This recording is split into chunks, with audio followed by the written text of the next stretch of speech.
what's maybe like 2 or 3 players that that excite you? Maybe, again, you never know. It could be a crapshoot that players might end up falling that might go in the top 5, but who are maybe some of your favorite players in this draft that if the Sabres were lucky enough to get a hold of that you'd be pretty happy with? I'll mention 3 names, and again, like these names could be gone well before 11, but you look like a guy from the WHL from Spokane, like Berkeley Catton, production off the charts in his draft year, similar to Zach Benson. 116 points in his draft year. Amazing. He kind of fits the model of what the Sabres have drafted too. Another guy, I don't know where he's going to go. Obviously, as the draft approaches, his stock will be a little bit more solidified, but potentially a guy like Zane Parekh could be available. I know he's in that 9-10 range right now. I imagine his draft stock's going to go up, but if it doesn't, could see a scenario where maybe he falls and he's there. He's an exciting player. Obviously, if you watch OHL hockey, you know that.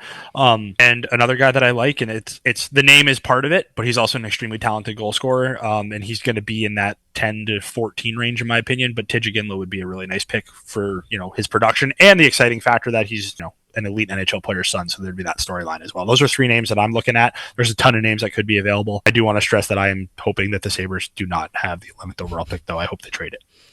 Yeah, but backup options in case they don't, but those are definitely 3 players to look at.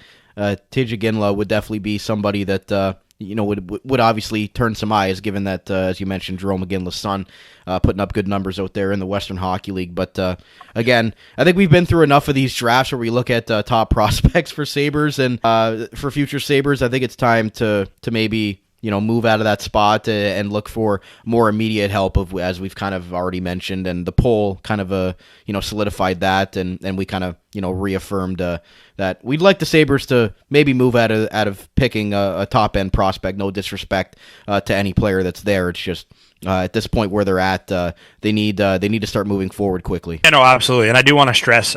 Saw someone say they should trade the 11th overall pick for Tanner Jeannot. I saw that. I saw it today. Yeah. No, don't do that. Don't do that.